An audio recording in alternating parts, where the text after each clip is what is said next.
Bab 271, Memburu semua prajurit. Di luar hutan, Istana Frost dan fraksi Goshaok masih bertarung. Saat ini, Pang Tong memiliki banyak luka di tubuhnya. Sialan! Bagaimana mungkin kultivasi wanita ini begitu kuat di usianya yang masih muda? Pang Tong menjadi semakin takut seiring pertarungan berlangsung, karena dia menyadari bahwa jika dia terus bertarung seperti ini, dia pasti akan kalah. Serangan Diana sangat ganas, dan dia hanya bisa menggunakan keterampilan tubuh unik sektenya untuk menghindar terus-menerus. Namun, meskipun situasi pertempuran di pihak Pang Tong tidak optimis, kelompok muridnya memiliki keunggulan dalam pertarungan dengan murid-murid perempuan Istana Frost.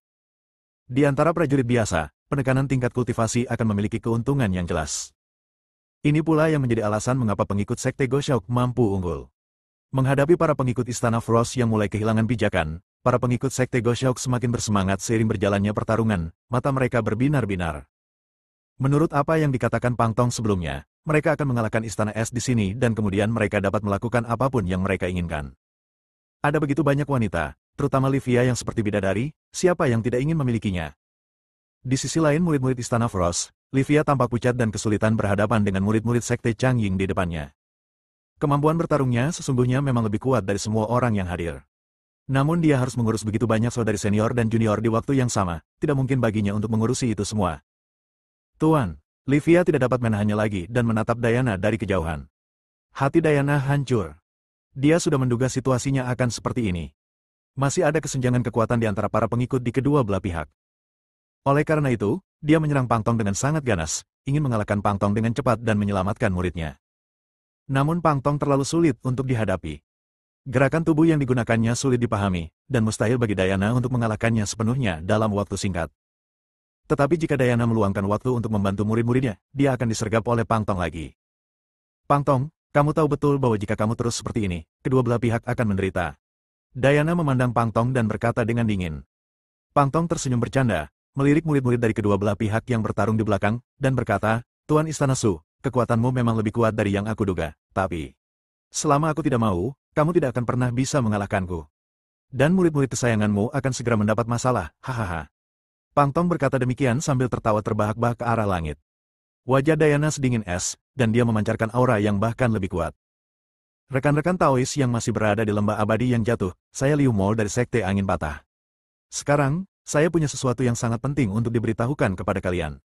Ini menyangkut kehidupan semua orang, jadi harap diperhatikan. Pada saat ini, suara yang disebarkan oleh energi sejati mencapai telinga semua orang. Ekspresi Pang Tong dan Diana berubah. Rombongan murid yang sedang berkelahi pun ikut berhenti. Saya pikir banyak rekan Taois telah melihat beberapa mayat dengan kematian aneh setelah memasuki lembah abadi yang jatuh.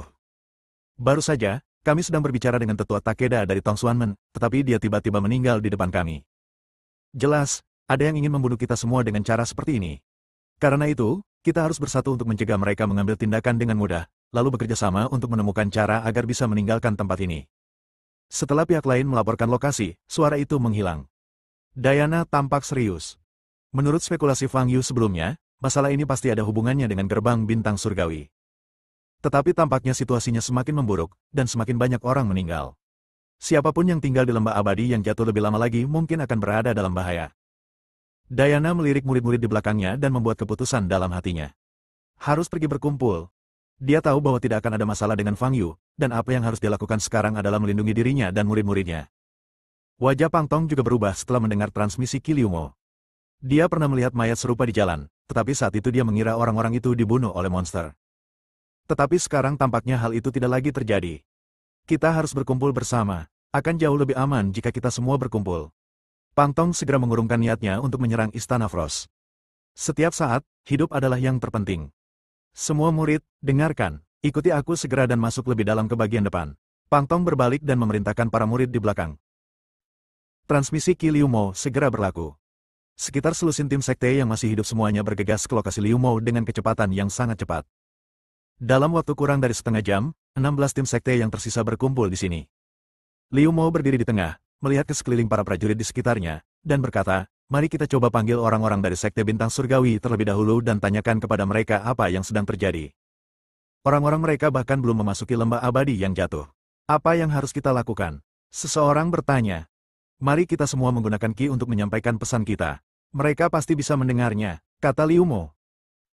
Gerbang Bintang Surgawi, di atas menara. Tuan, semua prajurit yang tersisa di lembah abadi yang jatuh telah berkumpul bersama. Mereka tampaknya telah merasakan bahaya dan sekarang membuat keributan. Seorang bawahan melapor kepada Tuan Zeng. Kami ingin bertemu Guru Zeng. Pada saat ini, suara yang memekakan telinga datang dari lembah abadi yang jatuh di kejauhan. Suara ini terbungkus dalam energi sejati dan bunyinya bagaikan ledakan dahsyat, menggetarkan hati. Pemimpin Sekte Zeng, yang sudah terluka parah, memuntahkan banyak darah setelah dibentak. Uskup Yuan, biarkan Uskup Yuan menangani masalah ini. Guru Zeng berkata dengan lemah. Hatinya panik, dipenuhi ketakutan. Saya di sini. Pada saat ini, seorang pria berjubah berjalan keluar dari samping. Uskup Yuan, Tuan Zeng menatap Uskup Yuan dan hendak berbicara. Aku tahu. Awalnya aku ingin berurusan dengan orang-orang di luar lembah terlebih dahulu. Tapi sekarang tampaknya itu tidak perlu. Selagi Uskup Yuan berbicara, dia melepaskan jubah di kepalanya, memperlihatkan wajahnya yang penuh bekas luka. Saya telah memanggil 8 uskup saya. Saya ingin mereka mati cepat, tetapi tampaknya mereka tidak menghargainya. Kalau begitu, aku hanya bisa memburu mereka dengan cara yang paling berdarah.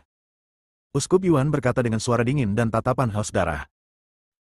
Fang Yu memandang kerangka dan Yan He, dan ingin pergi.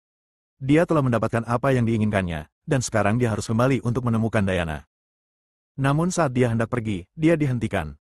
Wah, sepertinya kamu membawa sesuatu yang bukan milikmu. Orang yang berbicara bukanlah Yan He, melainkan si kerangka, pemimpin Sekte Yinsa. Fang Yu sedikit mengernyit dan berkata, itu bukan urusanmu. Pemimpin Sekte Yinsa tertawa dan berkata, saya merasakan bahwa Anda mengambil barang-barang yang awalnya milik pemilik kerangka ini. Karena aku mewarisi kerangka ini, seharusnya aku yang bertanggung jawab atas benda ini, kan? Fang Yu tersenyum dan berkata, kau tidak hanya mengambil jasa seseorang, tetapi kau juga ingin mengambil warisannya. Kau benar-benar tidak tahu malu. Di dunia seni bela diri, tidak ada yang namanya berkulit tebal. Yang dihormati hanyalah kekuatan. Wah, kamu masih terlalu muda. Pemimpin sekte itu juga tersenyum dan berkata, kamu benar, kekuatan adalah segalanya. Fang Yu mengangguk. Pada saat ini, ekspresi Yan He di samping terus berubah. Dia benar-benar ingin mengingatkan pemimpin sekte bahwa pemuda di depannya bukanlah seorang prajurit bawaan biasa. Retakan pada dada kerangka ini kemungkinan besar disebabkan olehnya. Tetapi meskipun dalam hatinya dia berpikir demikian, Yan He tidak berani berbicara. Dia tahu betul karakter pemimpin klan itu. Pemimpin sekte, yang baru saja mendapatkan kembali tubuhnya, pasti ingin menguji kekuatan tubuh ini. Jika dia berbicara untuk menghalangi, dia akan mendatangkan ketidaksenangan dari pemimpin sekte. Nak, aku akan menggunakanmu sebagai tempat latihan. Pemimpin Sekte Yinsa tertawa dan bergegas menuju Fang Yu. Dirasuki oleh kerangka ini, dia dapat merasakan energi kuat yang terkandung dalam setiap inci tulang. Dia sangat puas dengan kerangka ini. Jauh lebih kuat dari tubuh aslinya. Fang Yu menatap kerangka yang berlari ke arahnya, sedikit ketidaksabaran tampak di matanya. Aura yang dipancarkan kerangka ini sekarang jauh lebih lemah dari sebelumnya. Membosankan. Pemimpin Sekte Yinsa bergegas menghampiri Fang Yu dan meninju dadanya. Seperti dugaannya, pukulan ini cukup untuk menembus dada Fang Yu. Namun yang tidak diduganya ialah, sebelum tinjunya mengenai Fang Yu, kaki Fang Yu menendang tulang dadanya. Pah! Sudah ada retakan di tulang dada, dan sekarang dihancurkan oleh tendangan Fang Yu. Fang Yu tidak berhenti dan meninju tulang belakang. Krak! Tulang belakangnya patah secara langsung. Akibat kolapsnya tulang dada dan tulang belakang, seluruh kerangka kehilangan dukungannya dan runtuh sepenuhnya. Kau hanya ada keterkejutan dalam nada bicara pemimpin Sekte Yinsa. Yan He, yang berdiri tidak jauh dari situ, tampak semakin pucat. Setelah bersusah payah mencari sisa-sisa makhluk abadi yang cocok untuk pemimpin sekte, mereka hancur begitu saja. Bab 272, Kardinal Hitam. Setelah tulang dada dan tulang belakang hancur, seluruh kerangka itu ambruk ke tanah, tidak dapat bergerak. Fang Yu menatap tulang-tulang di tanah dengan mata acuh tak acuh dan tidak mengatakan apa-apa. Sialan, sialan. Kerangka itu mengeluarkan gumpalan asap hitam, yang merupakan jiwa pemimpin sekte Yinsa. Setelah kerangka itu hancur, ia tidak punya pilihan selain pergi. Totalnya, kurang dari 2 menit. Sangat sulit untuk menemukan kerangka yang cocok dan sangat kuat, tetapi hancur begitu saja. Pemimpin sekte Yinsa marah sekaligus terkejut. Dia tidak pernah menyangka bahwa Fang Yu yang hanya memiliki kultivasi bawaan, bisa menjadi begitu kuat. Pemimpin sekte Yinsa berubah menjadi gumpalan asap hitam lagi dan terbang cepat ke arah Yan He. Cepat masukkan aku ke dalam jimat itu dan pergi dari sini. Pemimpin sekte itu memerintahkan. Yan He tersadar dan hendak mengeluarkan jimat jiwa dari tas penyimpanan. Aku tidak menyuruhmu pergi, kan? Pada saat ini, Fang Yu berkata dengan tenang. Selagi berbicara, Fang Yu mengangkat tangan kirinya dan mengarahkan jari telunjuknya ke jiwa pemimpin sekte Yinsa. Saya melihat cahaya merah muncul dan aliran energi sejati melesat maju. Swoosh! Dalam sekejap, gumpalan asap hitam di udara diterbangkan oleh energi sejati Fang Yu. Namun lebih dari itu, ketika energi sejati berwarna merah muda menyentuh asap hitam, ia melekat pada asap hitam itu, seakan-akan terbakar, dan semburan asap putih mengepul. Ah! Pemimpin Sekte Yinsa melolong kesakitan. Wajah Yan He menjadi pucat. Dia menatap Fang Yu dan berteriak dengan marah. Apakah kamu tahu apa yang kamu lakukan? Hentikan sekarang juga. Tidak ada sedikit pun emosi di wajah Fang Yu. Hentikan sekarang. Di udara, ratapan pemimpin Sekte Yinsa semakin melengking, dan Yan He begitu cemas hingga jantungnya hendak melompat keluar. Melihat Fang Yu tidak tergerak, Yan He menggertakkan giginya, mengeluarkan belati dari tas penyimpanannya, dan melemparkannya ke arah Fang Yu. Wus! Pisau terbang itu terbang di udara dan langsung menuju ke arah Fang Yu. Fang Yu mengulurkan tangannya dan menepis pisau terbang itu ke samping. Yan He menggertakkan giginya, mengabaikan luka-luka di tubuhnya, dan meledak dengan momentum yang mencengangkan. Dia memusatkan seluruh energinya ke telapak tangannya dan menyerang ke arah Fang Yu. Boom! Fang Yu tidak menghindar, tetapi berdiri di tempatnya, dibombardir oleh aliran energi sejati ini. Kerikil berterbangan di tanah dan asap serta debu mengepul. Namun sosok Fang Yu masih berdiri di tengah asap dan debu. Asap dan debu segera menghilang. Fang Yu berdiri di sana, bahkan tanpa satupun luka di tubuhnya. Di udara, ratapan pemimpin klan berangsur-angsur melemah hingga menghilang sepenuhnya. Jiwanya telah terbakar seluruhnya oleh energi sejati Fang Yu. Yan He berdiri di sana dengan linglung, pikirannya menjadi kosong.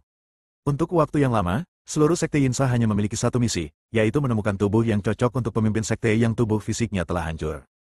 Hari ini, sebagai pelindung agung, dia akhirnya menyelesaikan tugasnya dan menemukan kerangka yang paling cocok untuk ketua sekte, yang mungkin saja adalah sisa-sisa dari makhluk abadi yang legendaris.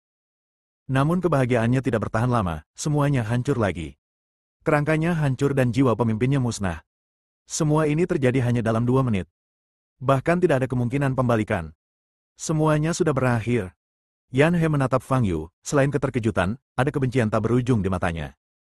Hubungan antara pemimpin sekte dan dia bukan hanya hubungan atasan dan bawahan, tetapi juga hubungan ayah dan anak. Dia adalah putri angkat pemimpin klan. Sekarang pemimpin sekte telah terbunuh, dia harus membalas dendam. Kebencian menguasai dan Yan He benar-benar kehilangan akal sehatnya. Dia meraung dan menyerbu ke arah Fang Yu, dan ramuan emas di tubuhnya mulai memadatkan energi sejati. Dia tahu dia bukan tandingan Fang Yu. Dia ingin mati bersama Fang Yu. Fang Yu menatap Yan He yang berlari ke arahnya, matanya tidak menunjukkan fluktuasi apapun. Akibat sengaja membiarkan ki sejati mengalir mundur, ramuan emas dalam tubuh Yan He mulai membengkak. Ini adalah kondisi yang menyakitkan, tetapi Yan He mampu menanggungnya. Dia harus membunuh Fang Yu. Dalam sekejap, Yan He bergegas menghampiri Fang Yu, menepis tangannya, dan berusaha memeluk Fang Yu dengan paksa lalu meledakkan ramuan emas itu. Tetapi kali ini, Fang Yu menyerang dengan berani. Yan He bahkan tidak menyadari bagaimana tinju Fang Yu muncul di depannya. Engah! Pukulan itu mengenai dada kiri Yan He dan seketika jantung Yan He meledak. Yan He bahkan tidak sempat berteriak sebelum dia tiba-tiba meninggal. Melihat mayat di depannya, Fang Yu tidak memiliki ekspresi di wajahnya. Awalnya dia tidak ingin memperhatikan 2 orang dari Sekte Yinsa, tidak peduli apa yang mereka lakukan. Tetapi jika mereka mengambil inisiatif untuk memprovokasi Fang Yu, tidak akan ada yang bisa dilakukan. Patah. Tubuh Yan He jatuh ke tanah. Dia baru saja meninggal, ramuan emas di tubuhnya seharusnya masih bisa diserap. Fang Yu berpikir begitu, lalu berjongkok, mengulurkan tangan kanannya, menekannya di kepala Yan He, dan berlatih teknik melahap jiwa. Boom! Pada saat ini, ramuan emas Yan He meledak. Kekuatan yang ditimbulkan oleh ledakan ramuan emas lebih kuat dari sihir apapun yang dimiliki oleh seorang kultivator tingkat Jindan. Fang Yu terlempar puluhan meter jauhnya dan jatuh ke tanah. Sial, setelah ramuan emas mengalir mundur, itu benar-benar tidak bisa disentuh. Fang Yu duduk dan melihat penyok besar di depannya yang disebabkan oleh ledakan ramuan emas. Matanya bergerak sedikit. Dia menundukkan kepalanya, memandangi pakaiannya yang compang camping, menggelengkan kepalanya, lalu berdiri. Di lembah abadi yang runtuh. Totalnya lebih dari 300 prajurit memasuki lembah abadi yang jatuh, tetapi sekarang hanya tersisa lebih dari 100. Hanya beberapa jam memasuki lembah, hampir setengah prajurit tewas. Setelah pertukaran informasi singkat, para prajurit memperoleh pemahaman yang jelas mengenai tingkat bahaya situasi saat ini. Benar-benar tidak normal. Meskipun ada beberapa bahaya di lembah abadi yang jatuh, semuanya masih dalam jangkauan kendali dan tidak akan pernah ada korban dalam skala besar seperti ini. Terlebih lagi, para prajurit itu mati dengan cara yang aneh. Kita harus membiarkan orang-orang dari bintang surgawi Men keluar dan memberi kita penjelasan. Di mana Tuan Zeng? Aku baru saja melihatnya di pintu masuk lembah. Kita tidak bisa hanya duduk di sana dan menunggu kematian. Kita harus melawan. Banyak prajurit yang sangat marah. Guru, bagaimana keadaannya sekarang?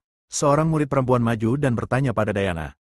Diana tampak serius dan menggelengkan kepalanya.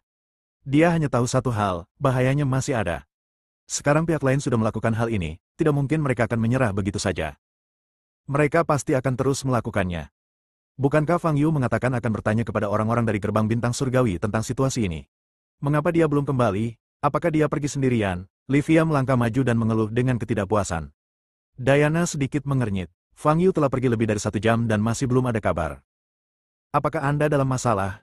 Rekan-rekan Taois, jika Master Zheng tidak keluar, mari kita berteriak bersama lagi. Sampai dia keluar. Pada saat ini, Liu Mo menggunakan ki sejatinya untuk mentransmisikan suaranya lagi. Ya, teriak lagi, panggil Zheng Laogo. Bajingan tua ini mengambil uang kita dan ingin membunuh kita. Banyak prajurit yang bergema. Para prajurit di atas tingkat Grandmaster bersama-sama melepaskan ki sejati mereka, bersiap menggunakannya untuk memperkuat suara mereka sekali lagi. Jangan berteriak, dia tidak akan datang. Pada saat ini, sebuah suara datang dari udara dan mencapai telinga setiap prajurit. Wajah semua orang berubah dan mereka semua mengangkat kepala. Pada saat ini, sebuah lingkaran cahaya muncul di udara. Saat lingkaran cahaya itu berkelebat, muncullah sebuah sosok yang berdiri di udara dengan kedua tangan di belakang punggungnya. Ini adalah seorang pria yang mengenakan jubah hitam dan dengan bekas luka di seluruh wajahnya. Pria itu melirik ke arah lebih dari 100 prajurit di bawah, matanya kosong tanpa emosi apapun, seolah-olah dia sedang melihat tumpukan mayat. Liu Mo menatap pria itu dan bertanya dengan suara berat, "Siapa kamu?"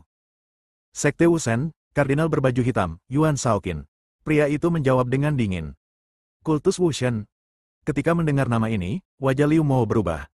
Sejauh pengetahuannya, Sekte Wusen merupakan sekte yang memiliki fondasi kuat, tetapi mereka lebih condong ke dunia sekuler dan tidak memiliki banyak hubungan dengan sekte besar di dunia seni bela diri. Namun kini, Kardinal berjubah hitam dari Kultus Wusen muncul di hadapan mereka.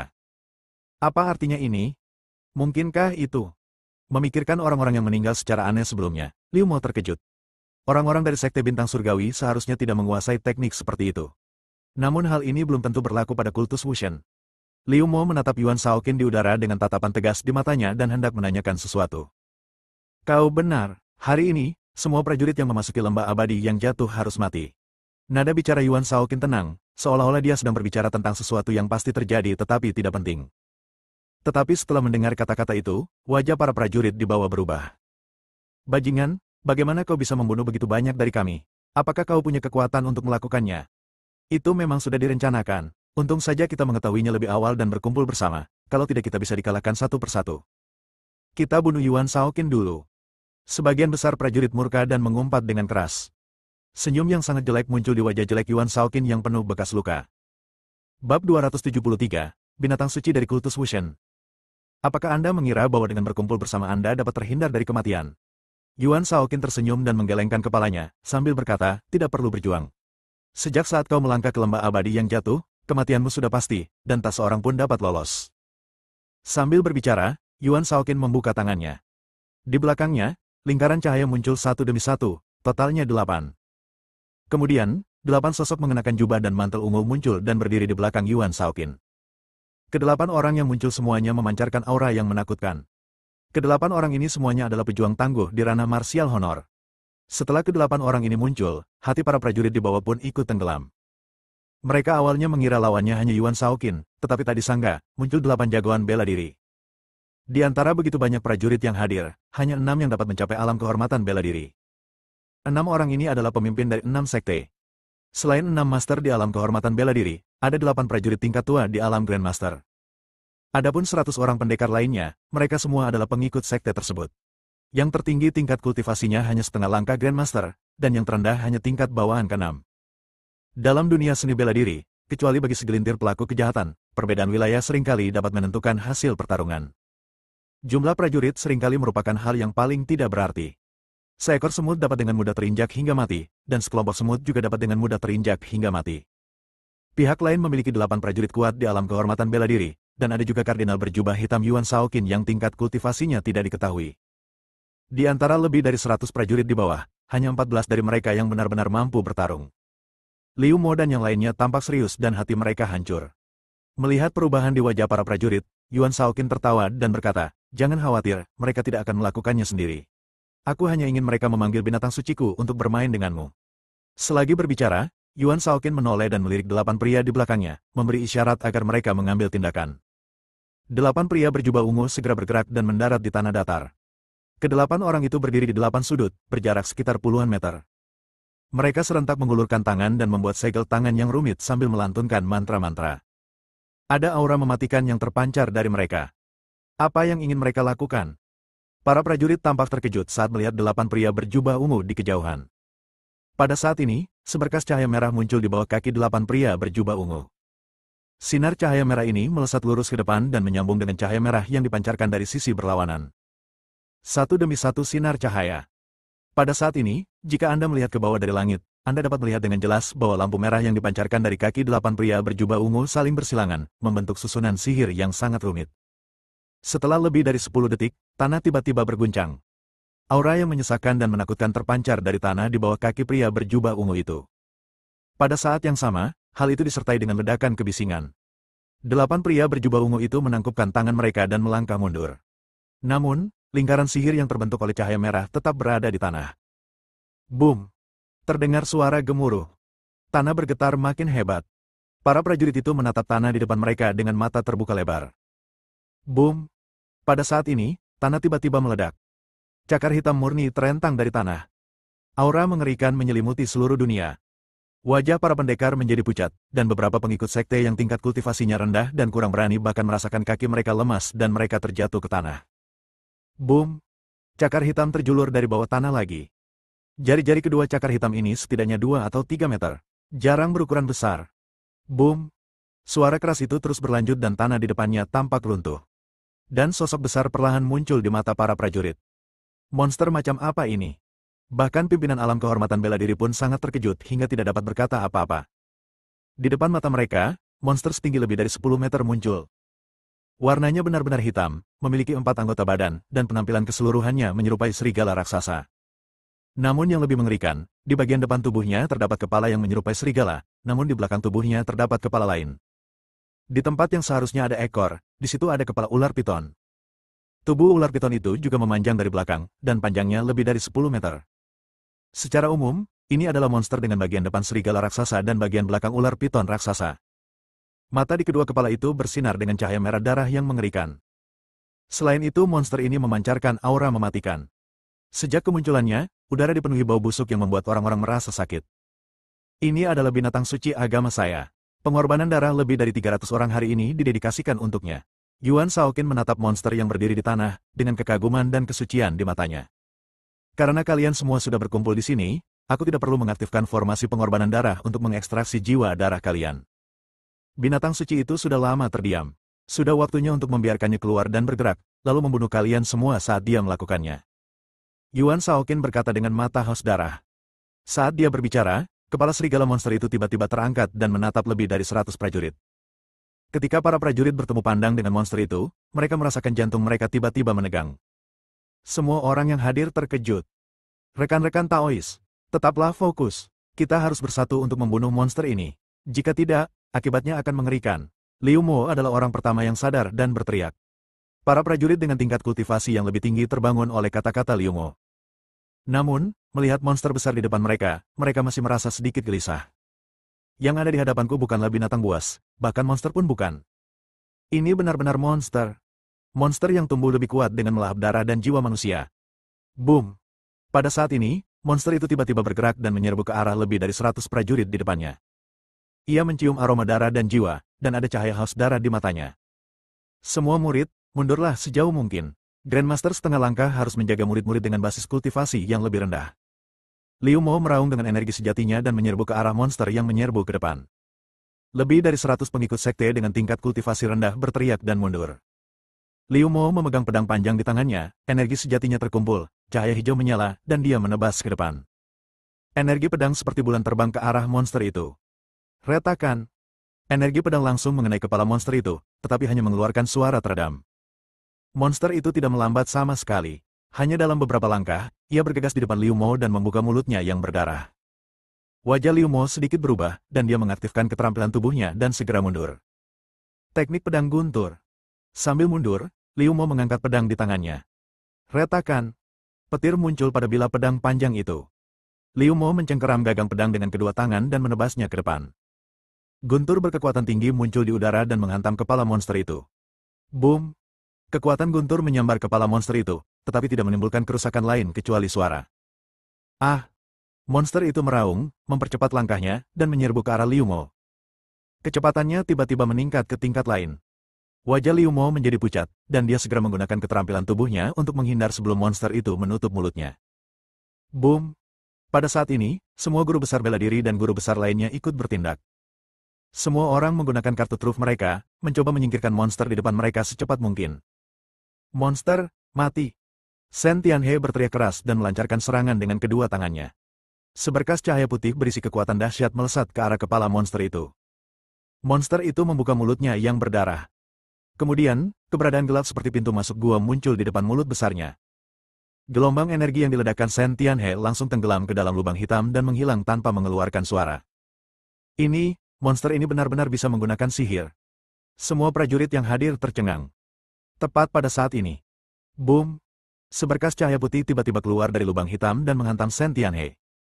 Shen Tianhe tidak punya waktu untuk bereaksi dan langsung terkena gelombang energi yang diledakkannya. Boom! Shen Tianhe terlempar puluhan meter jauhnya dan jatuh ke tanah, tidak dapat bergerak. Tuan Shen. Para prajurit memandang Shen Tianhe. Pada saat ini, monster itu tiba-tiba melaju kencang dan menyerbu ke arah Shen Tianhe yang terjatuh. Ia berjalan di depan Shen Tianhe, memutar kepala ular piton raksasa di bagian belakang tubuhnya, membuka mulutnya lebar-lebar, dan menelan Shen Tianhe dalam sekali teguk. Bab 274, Fang Yu muncul. Hanya dalam hitungan belasan detik, seorang rekan setim di Martial Honor Realm hilang. Hal ini membuat ke-13 prajurit yang tersisa merasa tertekan. Mereka menyerang dengan panik menggunakan sihir, tetapi tidak dapat menimbulkan kerusakan apapun pada monster itu. Hal ini membuat semua prajurit merasa tidak berdaya. Tuan, monster ini tak terkalahkan. Ayo kita lari. Pada saat ini, suara Livia tiba-tiba mencapai telinga Diana. Wajah Diana berubah, dan dia berbalik untuk mendapati Livia bersembunyi di balik batu tidak jauh dari sana. Kenapa kau masih di sini? Cepatlah keluar bersama murid-murid sekte lainnya. Diana berkata dengan wajah pucat. Mari kita pergi bersama, guru. Aku tidak bisa meninggalkanmu. Livia berkata sambil menggigit bibir merahnya. Diana ingin mengatakan sesuatu. Ah! Pada saat ini, terdengar teriakan dari belakang. Seorang seniman bela diri tingkat Grandmaster diinjak oleh monster itu. Boom! Darah berceceran di mana-mana. Orang yang masih hidup sedetik yang lalu langsung berubah menjadi genangan pasta daging.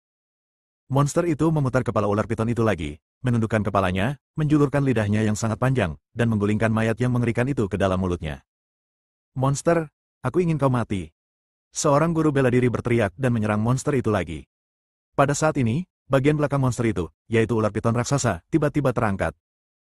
Ular piton raksasa itu melompat dan menyerbu ke arah Wu Zun di udara.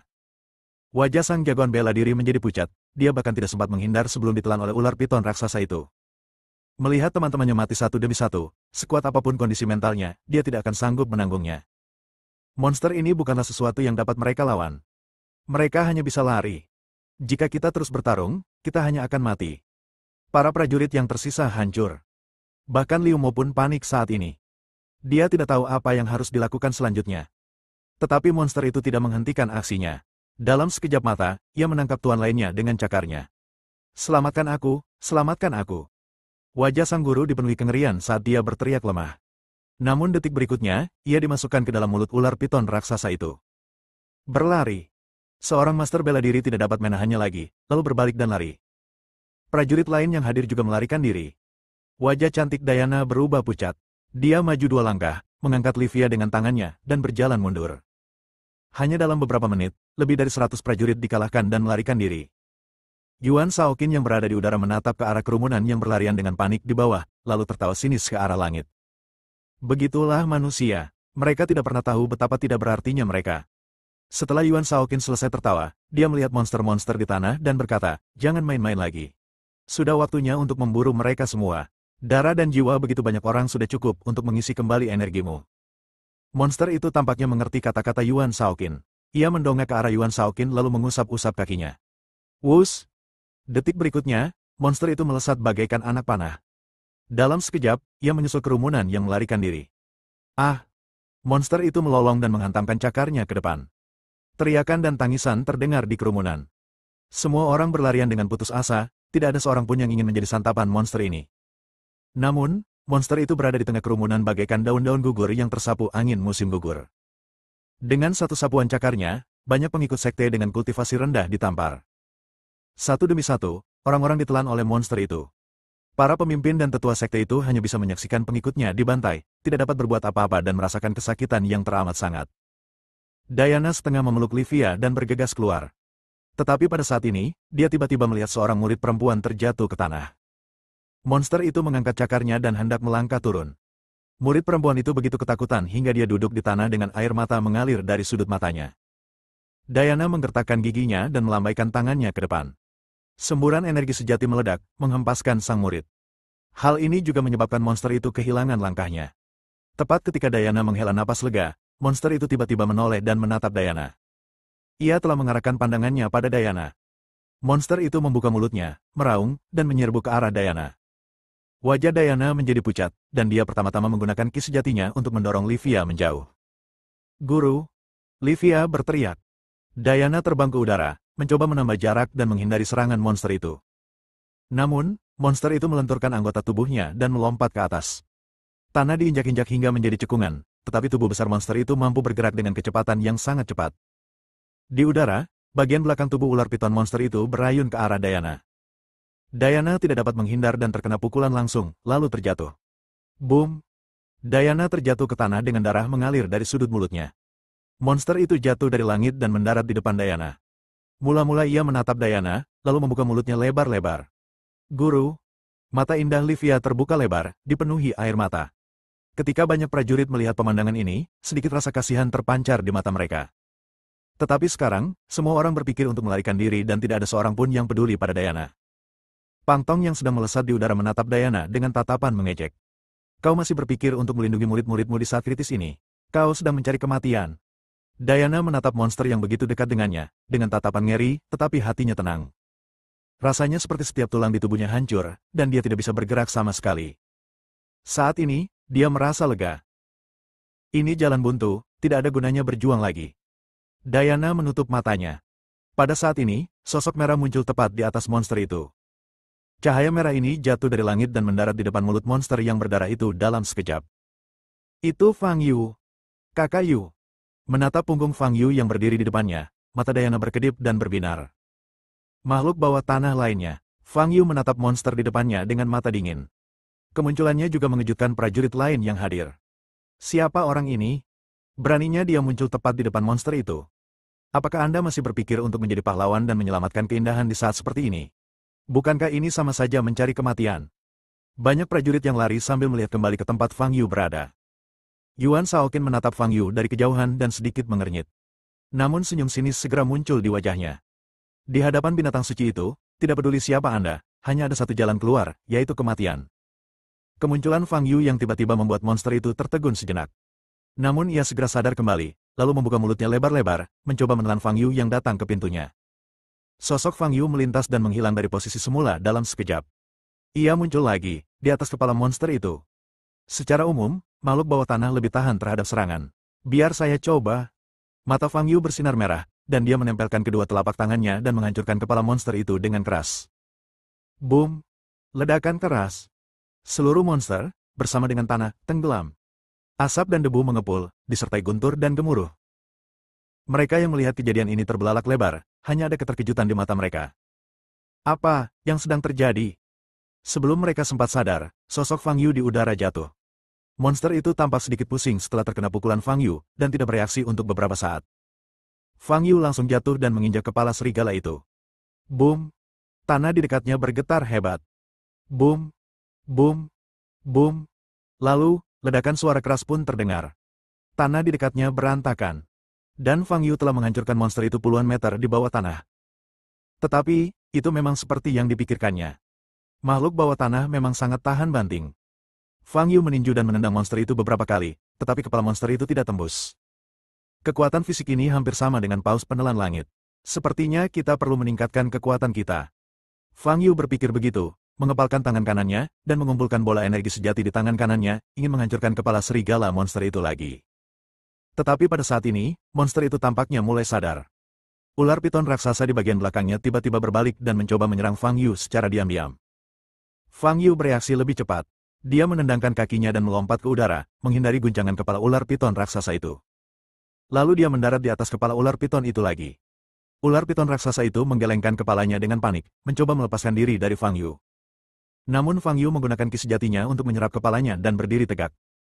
Namun karena guncangannya yang hebat, Fang Yu tidak dapat berbuat apa-apa. Sangat menyebalkan. Fang Yu menjadi sedikit tidak sabar dan melompat lagi. Boom! Detik berikutnya, monster besar itu dilemparkan ke langit oleh Fang Yu. Di bawah tatapan bingung para prajurit di sekitarnya, Fang Yu meninju dan menendang tubuh monster itu. Monster itu bahkan tidak sempat mendarat sebelum dipukul dengan keras. Boom!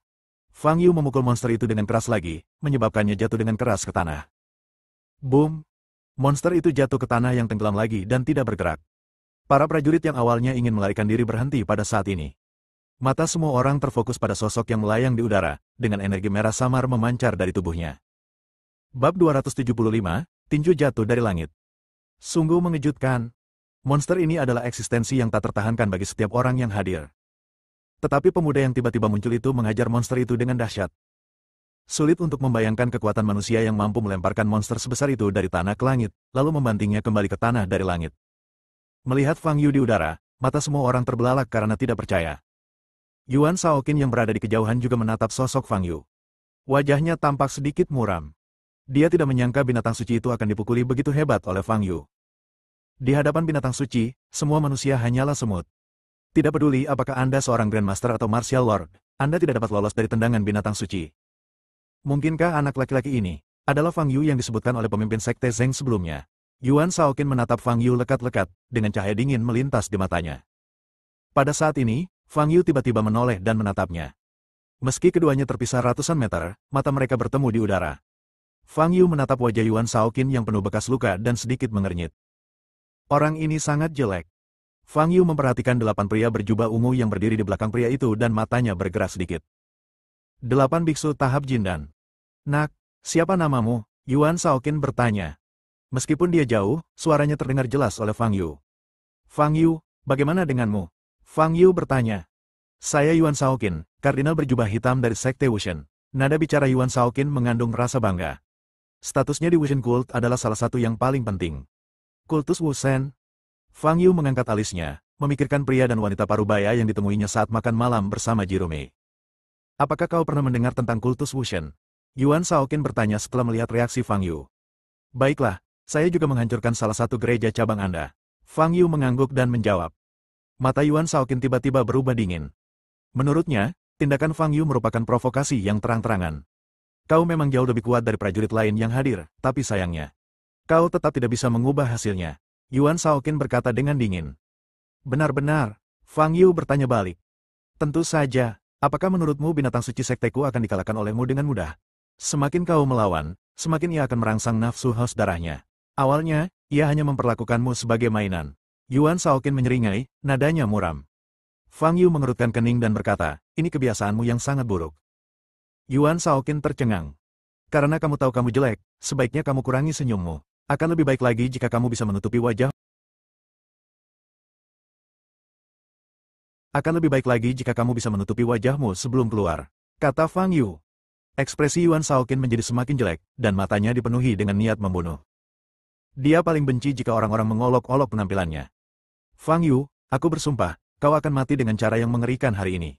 Aku akan mencabut jiwamu sendiri dan mencambukmu perlahan-lahan, membuatmu mustahil untuk mati dan tidak akan pernah bisa bangkit lagi.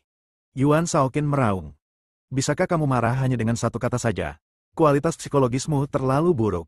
Fang Yu sedang berbicara ketika dia tiba-tiba merasakan kekuatan mengerikan meletus dari bawah. Fang Yu menundukkan kepalanya dan melihat monster itu telah merangkak kembali ke tanah. Mengaum. Ia tampak sangat marah. Baik kepala serigala di bagian depan maupun kepala ular piton raksasa di bagian belakang membuka mulut mereka yang berdarah dan meraung ke arah Fang Yu di langit, mata mereka bersinar merah menyala. Meskipun dipukuli berulang kali oleh Fang Yu, tidak ada luka yang terlihat di tubuhnya. Itu lebih kuat daripada kerangka biksu di tahap penyeberangan kesengsaraan. Fang Yu menatap monster di tanah dengan tatapan sedikit tegas di matanya. Tepat saat Fang Yu tengah berpikir, kepala serigala dari monster di bawah tiba-tiba terangkat dan membuka mulutnya lebar-lebar. Sebuah bola energi bersinar hitam mengembun di depan mulut besarnya. Kekuatan yang terkandung dalam bola energi ini melonjak drastis. 2 detik kemudian, ia melesat menuju lokasi Fang Yu. Boom! Hentakan tembakan ini menyebabkan tanah di bawah kaki monster itu retak. Para prajurit yang berdiri di kejauhan hanya melihat seberkas cahaya hitam melesat ke arah Fang Yu di udara. Sesaat kemudian, terjadi ledakan. Boom! Hembusan angin yang mengerikan menyebar ke segala arah. Prajurit yang berdiri lebih dari 100 meter jauhnya masih terhempas ke belakang oleh hembusan udara. Hanya prajurit di atas tingkat Grandmaster yang mampu menjaga tubuhnya tetap stabil. Guru! Melihat Diana terhempas oleh gelombang udara, Livia yang bersembunyi di balik batu pun bergegas keluar dan meraih tangan Diana. Boom! Namun gelombang udara kedua meniup mereka berdua. Diana menggertakkan giginya dan menghabiskan sisa energinya untuk menangkap Livia. Mereka bersembunyi bersama di balik pohon besar dan berhasil menjaga tubuh mereka tetap stabil. Guru, Anda baik-baik saja? Livia menatap Diana yang pucat dan bertanya dengan cemas. Saya baik-baik saja. Diana menjawab lemah, sambil menoleh menatap Fang Yu di langit. Pada saat ini, seluruh langit dipenuhi udara hitam karena serangan monster itu, dan Fang Yu tidak dapat ditemukan untuk sementara waktu. Tuan, Fang Yu tidak akan kalah, kan? Kata Livia dengan suara gemetar. Monster ini menyebabkannya mengalami trauma psikologis besar. Dan serangan tadi membuat langit dan bumi berubah warna. Bahkan para prajurit yang berada sangat jauh pun tercengang oleh ledakan energi itu, belum lagi Fang Yu yang terkena secara langsung. Ini bukan serangan yang dapat ditahan manusia manapun. Kakak Yu, pasti tidak akan kalah. Tatapan mata Diana tampak sangat tegas. Pada saat ini, prajurit lainnya sudah berjatuhan di mana-mana. Banyak prajurit yang dipenuhi keputusasaan. Mengerikan sekali. Monster itu sungguh menakutkan. Awalnya, Fang Yu muncul dan menghajar monster itu, yang memberi mereka harapan. Tetapi sekarang mereka menemukan bahwa kekuatan monster itu jauh lebih besar daripada yang pernah ditunjukkannya sebelumnya. Sekaranglah kekuatannya yang sebenarnya. Satu serangan saja dapat mengubah warna langit dan bumi, membuat para jagoan dan ahli bela diri ini malu. Mereka semua melarikan diri sejauh 1 atau 200 meter. Namun masih terpengaruh. Jika serangan ini menghantam mereka secara langsung, itu tidak terbayangkan. Fang Yu terkena hantaman meriam secara langsung, dan tubuhnya terus melayang ke langit tak terkendali. Bahkan dengan tubuh fisiknya saat ini, dia masih bisa merasakan sakit ketika menerima pukulan langsung. Kekuatan hukum ruang angkasa. Tembakan ini tidak mengandung energi biasa, tetapi kekuatan hukum ruang yang lebih dahsyat. Makhluk bawah tanah ini ternyata bisa menggunakan sihir. Sepertinya dia bukan makhluk bawah tanah biasa. Aku meremehkannya, Fang Yu berpikir dalam hati. Ketika mencapai ketinggian hampir 1.500 meter, akhirnya berhenti. Pada saat ini, seluruh lembah abadi yang jatuh berada dalam jangkauan penglihatan Fang Yu, tetapi awan menghalangi sebagian pandangannya. Pada posisi ini, sepertinya saya bisa mencoba menggunakan teknik tinju itu. Saya sudah lama tidak menggunakannya. Fang Yu membalikkan tubuhnya dan langsung jatuh. Saat dia terjatuh, dia mengepalkan tangan kanannya dan gumpalan ki merah keluar dari tubuhnya, membungkusnya. Dan ki sejati ini perlahan membentuk tirai cahaya, menutupi Fang Yu. Aura menyesakkan terpancar dari tubuh Fang Yu. Ah! Monster itu berdiri di tanah dengan kepala serigala dan kepala ular piton terangkat secara bersamaan, meraung ke arah langit dan menendang tanah dengan anggota tubuhnya, seolah-olah sedang protes. Yuan Shaoqin yang berada di kejauhan menatap langit kosong dengan senyum dingin di wajahnya. Inilah yang terjadi jika Anda membuat marah binatang suci. Jadi bagaimana jika Anda kuat? Bagaimanapun, dia hanyalah manusia kecil. Pada saat ini, auman monster itu tiba-tiba berhenti. Wajah Yuan Shaoqin juga berubah dan dia menatap ke langit. Di kejauhan, para prajurit dengan tingkat kultivasi di atas tingkat Grandmaster juga mengangkat kepala mereka dan melihat ke arah langit. Napas murni namun bergetar datang dari langit dan semakin dekat. Tak lama kemudian, seseorang melihat cahaya merah muncul di langit. Dari suatu titik, ia perlahan tumbuh dan menjadi suatu sosok. Itu Fang Yu. Fang Yu jatuh dengan kecepatan yang sangat cepat. Dan aura yang menggetarkan jiwa yang terpancar darinya semakin dekat. Ini adalah aura tertinggi yang membuat orang ingin tunduk dan berlutut. Saat berada sekitar 500 meter dari tanah, Fang Yu yang sedang menyelam mengangkat tangan kanannya. Boom! Bayangan tinju meledak di udara. Orang-orang di kejauhan bisa melihat sebuah tinju tembus pandang raksasa muncul di langit, menghujani monster di tanah. Monster di tanah mengangkat kepala serigala dan kepala ular pitonnya secara bersamaan, membuka mulutnya lebar-lebar, dan memadatkan dua bola energi yang berisi kekuatan hukum ruang. Ia ingin bertarung melawan Fang Yu. Bersambung.